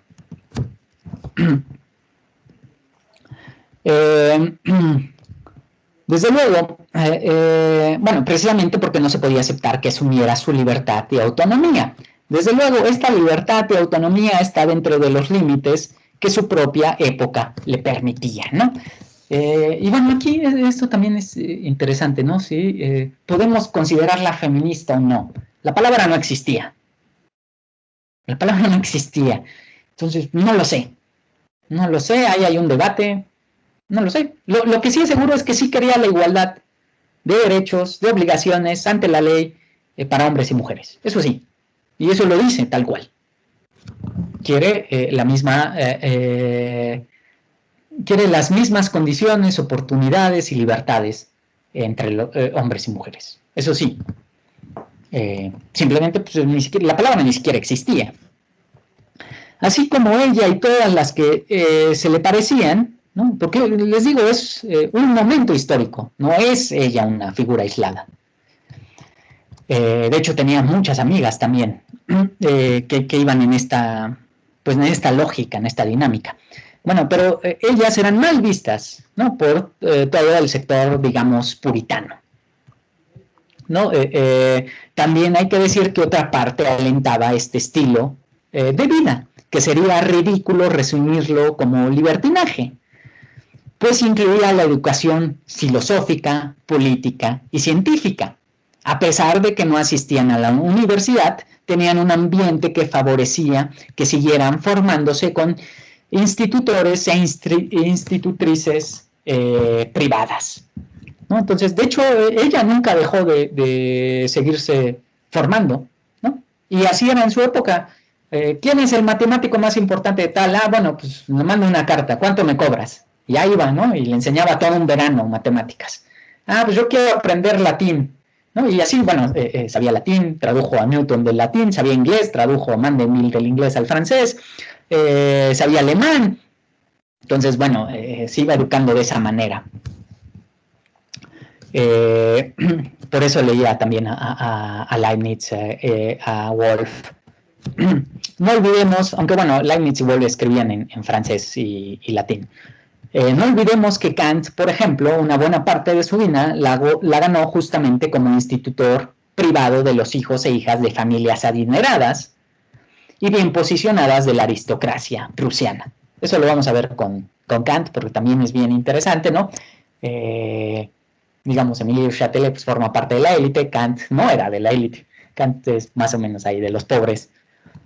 Tampoco pobre, porque pues, pobre ni siquiera hubiera podido ser educado, pues, pero pues sí, no forma parte de esa élite. Entonces, como sea, Émile se empapa de este ambiente cultural y nunca deja de cultivar su espíritu con el estudio de la física, la filosofía y las letras en general. No, de hecho, en su época no se le llamaba física, se le conocía como filosofía natural. El texto de Newton se llama Principios Matemáticos de Filosofía de la Naturaleza, que es el texto con el que se instituye la física, la llamada física, ¿no? A pesar de su exilio voluntario junto a Voltaire en su castillo de Cirey, provocado por el intenso amor que ella sentía por el filósofo ilustrado, nunca deja de lado sus estudios, ¿no? Bueno, ahí está la historia de Voltaire, por qué se van a Cirey, a ese castillo, se autoexilia, ¿no? Ella era feliz en la vida parisina de salones y clubes, discutiendo de literatura, política, filosofía, matemáticas. De hecho, eso sí, esos salones había para mujeres, para hombres y mixtos. Y la parte más dura de ciencia no permitían entrar a mujeres. A Émile pues, la dejaban entrar porque pues, era adinerada, poderosa, ¿no? Y bueno, aún así se vestía de hombre para que la dejaran entrar. Pero sí la dejaban entrar y participaba y estuvo ahí en las discusiones. Pero bueno, ¿por qué se exilia si le encanta ese estilo de vida? Además también pues es bien joven, ¿no? Ese estilo de vida le dura, ¿qué? 4 años, una cosa así. Pues porque se enamora de Voltaire. Voltaire es, pues también es mucho mayor que ella. Bueno, no mucho mayor, son como 13, 14 años. Mayor, su esposo también era más o menos esa edad. Mayor, pero Voltaire está en problemas siempre con la ley. ¿Por qué? Pues porque ofende al rey, porque dice que hay que derrocarlo, porque se burla de la aristocracia, ¿no? Y a cada rato lo están condenando, ¿no? De hecho, Voltaire estuvo en prisión, estuvo en la Bastilla. Estuvo en la Bastilla, salió, publica en esa época cuando, bueno, empieza su amorío con Émile du Châtelet, que les digo, a mí me parece una historia de amor bellísima. Ahorita voy a leer unas cosillas al respecto y por qué me parece una historia de amor bellísima. Pero Voltaire justamente publica en esa época lo que se conoce como sus cartas filosóficas, donde elogia a Inglaterra por ser mucho más tolerante y liberal que Francia, ¿no? Qué bueno que no fue tan tolerante y liberal Francia, porque si hubieran sido más tolerantes y liberales, quizá una monarquía constitucional hubiera bastado para satisfacer los deseos de cambio, ¿no? En cambio, los franceses se radicalizaron tanto que ya no aceptaban una monarquía constitucional como cambio. Y los ingleses sí lo aceptaron como cambio. Bueno, pero a Voltaire en ese texto critica de forma despiadada al establishment monárquico y a la aristocracia francesa. Entonces, ya había estado antes en prisión por andarse metiéndose en problemas, por poner en duda la existencia de Dios o cosas por el estilo.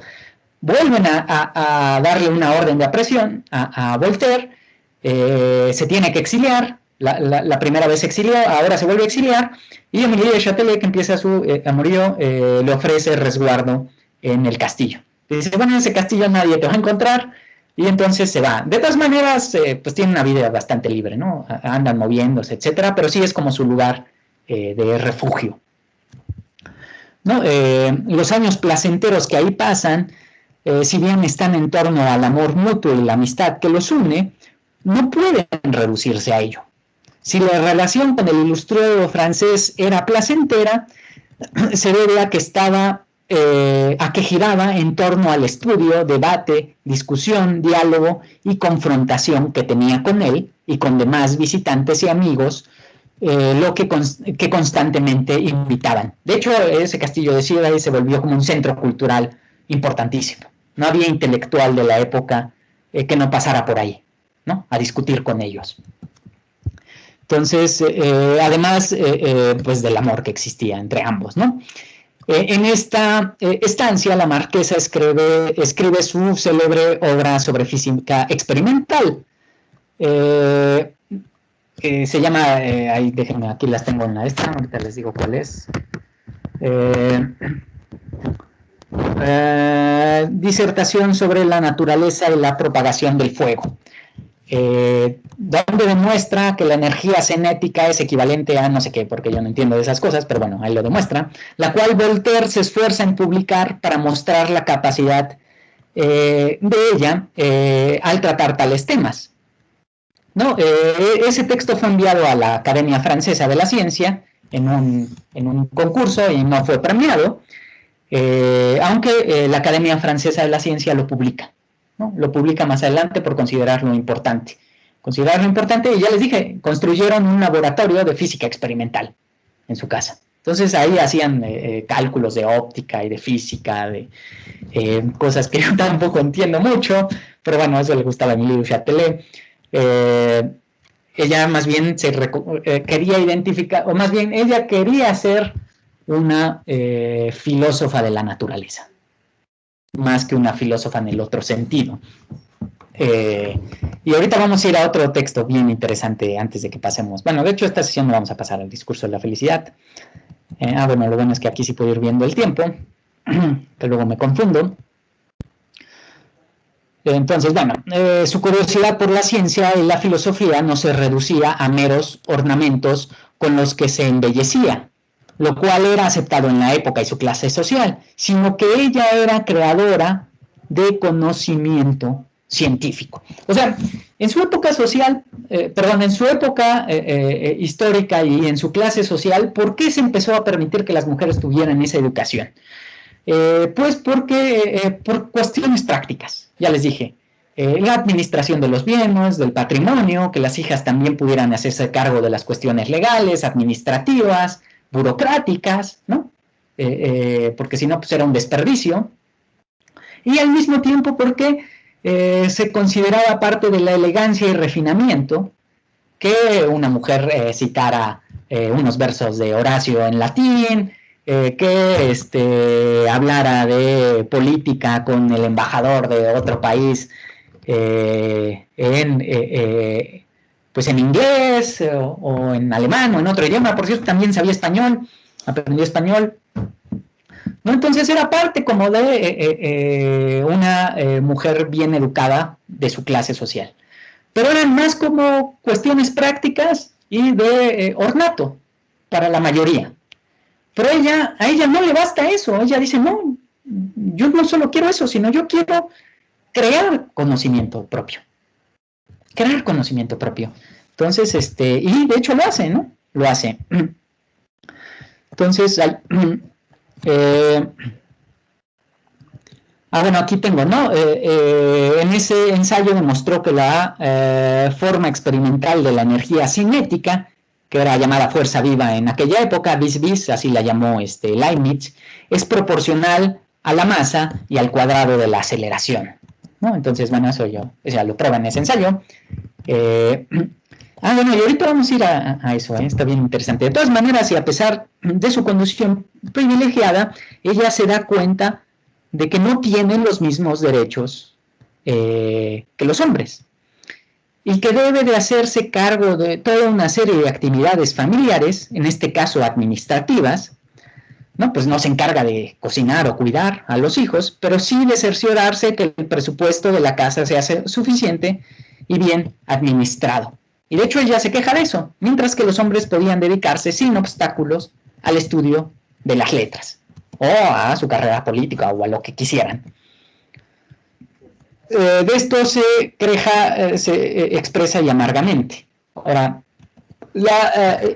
su primera obra, que por cierto está dedicada a la educación de su hijo y de su hija, que ahí lo tienen en el punto 3. Bueno, el 2, ahora sí, si quieren pongan el 2, es más, ese lo compartimos en en pantalla. Ya estoy compartiendo pantalla. Ya, ¿verdad? Ah, no, todavía no. Ah, bueno, ahí como se le da a ver.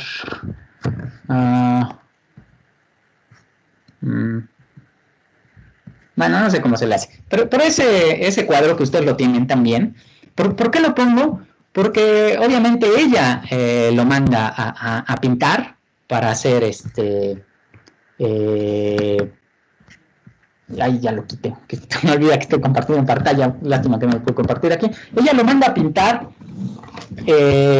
¿no? Y ella se retrata como ella quiere que la identifiquen. No, por eso ese cuadro es como muy importante en ese sentido, ¿no?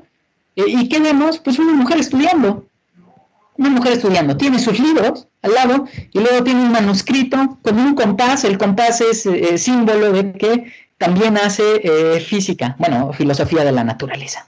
Entonces, ella misma se ve a sí misma como una ilustrada, Ese es ¿cómo decirlo?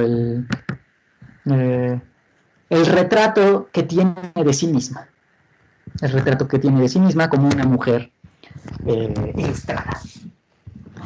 Y bueno, tenía ella quería que la identificaran así, que la vieran así. Y de hecho le daba mucha importancia a eso, y era muy orgullosa en eso. Y era que ella entendía a Newton, que ella entendía a Leibniz, que ella entendía la filosofía de la naturaleza de una manera en que no la entendían los hombres, ¿no? Voltaire no entendía nada de eso, y Voltaire lo reconoce y dice, no, pues quién sabe, ¿no? Lo que hace Emilio de Châtelet ya no lo entiendo. Y de hecho, Voltaire siempre le decía, no te dediques a esas cosas, dedícate a filosofía más así, más en sentido como cultural, no en esta filosofía de la naturaleza. Y Voltaire en alguna época le cuenta a otro de sus amigos, Maupertuis, que era un matemático muy importante de la época, con el cual también tuvo un intercambio muy interesante, Émile du Châtelet, intercambio intelectual. Le cuenta que dice, ya hemos perdido a Émile porque ya está pervertida por Leibniz, ¿no? Ya se dejó engañar por los alemanes, ¿no? Bueno, lo que pasa es que, bueno, Leibniz está haciendo el cálculo diferencial igual que Newton, y Voltaire no entiende de qué trata eso, ¿no? Entonces dice, no te dediques a eso, que eso quién sabe qué sea. Pero bueno, Les institutions de physique, las instituciones de la física, es la obra que le dará celebridad, ¿no? Esa es la obra con la que se hace famosa en su época, ¿no? ¿Por qué le estoy diciendo? Bueno, la alaba Wolff, la alaba Kant, la alaba Voltaire, Leibniz la reconoce. ¿Por qué lo reconocen? Pues no porque, digo, por ejemplo, Kant ni la conocía, ¿no? Porque esa obra fue fundamental en el desarrollo de la física en su época, las instituciones de la física. Y de hecho esa obra no es solo de filosofía natural, es de filosofía en el sentido de metafísica también. Es una obra bien interesante, esa obra no la tenemos traducida. De hecho, esa es su obra maestra, ¿no? Esa es su obra maestra que la escribió para la educación de sus hijos. Esa sería su obra maestra. Sería bueno tener una traducción. Ahí, ¿no? Pues alguien encárguese de eso. Esa es la obra maestra. ¿Y qué hace ahí? Se ocupa de la física y matemáticas de su tiempo y presenta tanto a Newton como a Leibniz. Y la discusión entre la oposición de fuerzas vivas, la energía cinética, y la fuerza de gravedad, la gravedad, ¿no? La fuerza gravitatoria. Entonces, esa obra sintetiza la discusión de su época, ¿no? Entre la visión de Leibniz y la visión de Newton. Y de hecho es más, bueno, y ella hace una traducción más adelante de los principios matemáticos, pero ahí está funcionando, y además en esa de las instituciones de la física, es bien interesante ese texto porque ahí trata un montón de temas pues que anuncian las contradicciones de su época. ¿Cuáles son las contradicciones de su época? Eso sí, ella no las resuelve.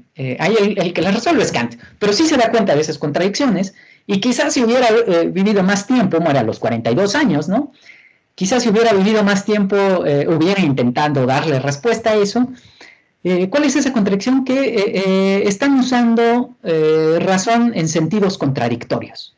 No puede ser razón lo que dice el empirismo de Locke, y no puede ser razón al mismo tiempo lo que dice el racionalismo de Descartes. Pues los ilustrados les da igual, y para ellos la razón, quién sabe que sea, pero la razón es lo que nos mueve y lo que nos guía y lo que nos libera, hasta que llega Kant y dice, ok, sí, la ilustración tiene razón, es el movimiento donde alcanza el hombre su mayoría de edad, se gobierna a sí mismo guiado por la razón. Ajá, pero ¿y qué es la razón? ¿Qué es la razón? Y bueno, Kant responde en la crítica a la razón pura. Dice, no podemos seguir con esta ambigüedad de qué quiere decir la razón. Pero bueno, Emilio Châtelet se da cuenta de eso. Y de hecho está en contra de la idea de que todos sean verdades meramente relativas. Verdades meramente relativas. Ella dice, necesariamente tiene que haber verdades universalmente válidas. Tiene que haber algo a priori. Ahora, cómo funciona ese a priori y cómo accedemos, etcétera, lo deja de lado, pero bueno, entonces, imagínense, está fusionando a Leibniz, a Newton y a otros filósofos de la época, Locke, en ese libro, Las instituciones de la física. Ese es el libro que la hace célebre, ¿no? La obra dará cabida al primer debate intelectual público, bueno, del que se conozca en Europa, entre un hombre y una mujer, y que la confrontará con el físico cartesiano Dortus de Marian, ¿no? El debate y la obra fue ampliamente comentado en la época, los salones y las cortes, entre partidarios y detractores de Milly. Por eso les digo, en su época ya fue súper famosa. A la altura de Newton, de Leibniz, ¿no? Y curiosamente, los revolucionarios que acaban ganando, como a ella, como a Terán de Merincourt y como además, pues los van quitando, ¿no? Así como, no, esos no son importantes. Pero bueno, en su época fue muy importante y tuvo mucho impacto su obra. Muchos la menospreciaban por ser mujer, y aseguraban que lo que había de bueno en su obra era debido al plagio que había hecho de sus tutores y de sus charlas con Voltaire, ¿no? Por cierto, ¿quién dice eso? El emperador de Prusia, ¿no? Federico II, el gran Federico II, que además era un emperador pues muy pues abierto para su época. Pues bueno, eso pensaba de Émile de Châtelet. Le mandan la obra. Obviamente, en las cartas públicas le dice, sí, gran obra, no sé qué, pero en cartas privadas, él dice, una mujer no pudo haber escrito eso, ¿no? Eso seguramente se lo roba a sus tutores y a Voltaire, ¿no? Porque además el emperador de Prusia era fan de Voltaire. Le encantaba la obra de Voltaire, ¿no? Leía a Voltaire y decía, Voltaire es un crack. Y de hecho, Voltaire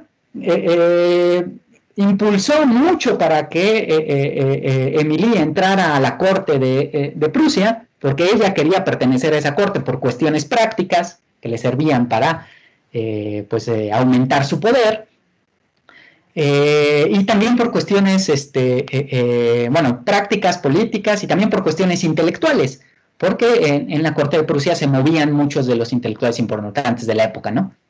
El emperador Prusia no la acepta. Le dice a Voltaire, no, ¿para qué? Dice, no, a ti sí. Ella, ¿para qué no nos va a causar problemas, no? Y siempre cree eso, Federico II siempre cree que lo que ella escribe se lo dicta Voltaire. Pero bueno,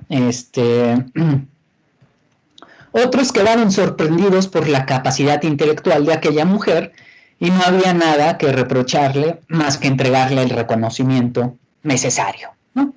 Kant leyó eso y dice, pues, Kant lee esa obra y dice, ella representa el espíritu ilustrado. Ella representa el espíritu ilustrado, ¿Por qué? De autonomía individual, atreverse a pensar por sí mismo, etcétera, etcétera, etcétera. Y además, este espíritu ilustrado de que, bueno, en nuestra época ya se perdió, pero que es de no especializarse en un solo tema, ¿no? Sino tener un panorama como general de un montón de cosas. Entonces Kant dice, bueno, ella representa el espíritu ilustrado. La cita que tienen ahí de Wolff, déjenme ponerla. Ahí, Christian Wolff,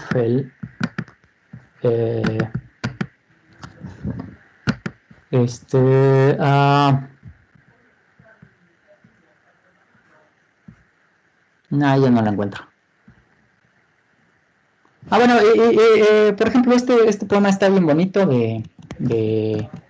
se llama Louise Gottsched, es una poeta y escritora prusiana de la época que le dedica un poema a Émilie du Châtelet. Esto va a estar difícil porque traducir poemas está bien complicado, pero es lo estoy poniendo acá. Tú a quien ahora, cuya fama impulsa la fama de tu patria, mujer, no, mejor olvídenla, pero bueno, la elogia, porque traducir poemas no, mejor luego busco la traducción, se los digo, traducir poemas es muy difícil, pero bueno, la elogia como diciendo, tú eres la mujer que más gloria le ha dado a Francia, por encima de todos los hombres. ¿Y por qué? Por ese texto de las instituciones de la física, en donde discute a Newton y a Leibniz. Entonces fue muy famosa, el texto se leyó mucho, se comentó mucho, circuló, ¿no? Y bueno, entonces, ahora sí ya vamos terminando. Ahí también tienen sus obras publicadas, ¿no? Sus obras publicadas, que son, voy a volver a compartir pantalla, aunque tienen ahí el S, pero bueno, vamos a compartir pantalla, ya con esto vamos a terminar. Son poquitas sus obras publicadas, ¿no? Las instituciones de la física, que es su obra como maestra. Bueno, hay un texto que se llama Análisis de la filosofía de Leibniz, el que hablamos de la naturaleza de la propagación del fuego, la traducción de los principios de la naturaleza de Newton. No, eso es muy importante por la siguiente razón. No es una mera traducción de la obra de Newton, es una adaptación. ¿Y por qué es muy importante? Porque ella traduce la obra,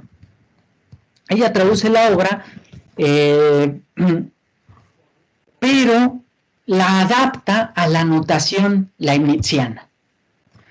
Newton escribe principios matemáticos de la filosofía, el texto inaugural de la física, descubre el cálculo diferencial, pero usa una notación que es muy compleja, pero muy compleja.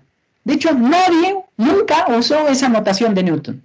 Todos usan la notación desde esa época de Leibniz, porque la notación de Leibniz del cálculo diferencial es más fácil de entender. Entonces ella es la que fusiona eso, y la física, como la conocemos, es ella la que la inventa. Bueno, la inventa Leibniz, la notación del cálculo diferencial de Newton y la obra la notación del cálculo diferencial de Leibniz y la obra de Newton, pero es ella la que las fusiona. Y la física, como la conocemos, pues es los principios de la naturaleza que se hacen populares, estudian, los cálculos que se hacen en física, son tal cual ella los deja en esa notación. Y ese es el libro que recorre Europa y ese es el libro que expande la física. Porque ella simplifica la notación newtoniana, que es incomprensible, ¿no? Solo Newton la entiende, y le pone la notación leibniziana. Y con eso soluciona el problema. ¿No? Y en esa época estaba esa gran discusión de quién había inventado el cálculo diferencial, y se fueron a la academia. Obviamente los ingleses dijeron que fue Newton, obviamente los prusianos que Leibniz. Al final se declara que es Newton el que la inventa y que Leibniz está plagiando. En realidad lo descubrieron por separado. Ni se conocieron, ni se leyeron, lo descubren por separado, y aunque le den la razón a Newton, o bueno, le dicen, sí, tú lo inventaste, pero sí, ya, ¿no? Muérete, ¿no? Y de hecho muere rápido, así como, sí, adiós, ¿no? Le dan la razón, tú inventaste eso, pero usamos la notación de Leibniz, porque tu notación no sirve. Tu notación hace complejísima la física y nadie va a poder nada. La notación de Leibniz sí nos sirve. Y de hecho la notación de Leibniz es la que seguimos usando para el cálculo diferencial. ¿No? Ustedes tomaron cálculo diferencial en prepa, la S, ¿no? Esa para las ecuaciones, pues la notación leibniziana. Entonces, Emilio de Châtelet en esa traducción no solo hace una traducción, hace una adaptación que fusiona la notación leibniziana con la física newtoniana y determina el destino de la física moderna. Determina el destino de la física moderna, ¿no? Entonces, bueno, son pocas obras, ¿no? Eso sí, ahí las tienen. Está Dudas sobre las religiones reveladas, ¿no? Es un texto ahí que ataca, al estilo de Voltaire, ataca todas las religiones reveladas. Opúsculos filosóficos y literarios, el discurso de la felicidad, de ese vamos a hablar en la clase que sigue, ¿no? Y bueno, además de eso hay obra inédita, ¿no? Parecen pocos libros, pero en realidad hay obra inédita que está ahí, nadie la ha editado, nadie la ha buscado. ¿Por qué nadie la ha editado y nadie la ha buscado? Pues no lo sé. También sí estuvo perdida, ¿no? La escondieron. Lo que sí es triste es que se perdió sus cartas con Voltaire, ¿no? Que según se rumora que serían como 11 tomos de cartas entre ellos, y sería bien interesante contar con esas cartas. Y bueno, ya ni hablé de por qué les decía que me parecía una historia de amor tan bonito entre ellos. Ya ni modo, ya, no importa, ahí búsquenle. A mí se me hace bien interesante, ¿no? La dinámica que había entre ellos. Pero bueno, ya lo dejamos de lado, y nos vamos a ir al discurso sobre la felicidad. A ver si puedo ahí meter un poquito la clase que viene. Si tienen alguna pregunta, duda, comentario, sugerencia, pues es el momento antes de que acabe la clase, ¿no? Y si no, pues ya nos vamos yendo.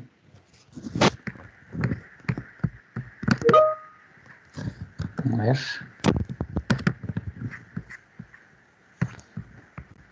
¿Todo bien? Entonces no hay nada, comentarios, dudas, sugerencias. Pues muy bien. Pues entonces me ven la semana que viene. Digo, también podría ser así, en vivo, y que la vean los demás, pero ya les dije que ya me gustó ser... bueno, ya me gustó ser youtuber. Pero, bueno, ahí lo vemos después. Entonces, pues, nos vemos la semana que viene. Así, adiós a todos. Bueno, eso sí, como a mis alumnas de doctorado, para despedirme, ahí sí su cámara, porfa, que si no creo que estuve hablando ante una computadora, para verlos y decirles adiós. Bueno, estoy viendo a Patty, Marlon. Bueno, los demás creo que no me hicieron caso. Así, está bien, no hay nadie, ¿no? Ya se fueron. Están ustedes dos tomando la clase, gracias. Bueno, si hay una pregunta. Los cuestionarios, sí, digo, pues sí, si alguien tiene una pregunta en específico de su cuestionario, mándenmela por correo, ¿no? Mándenmela por correo. Y bueno, ahora sí, adiós. Sí, claro.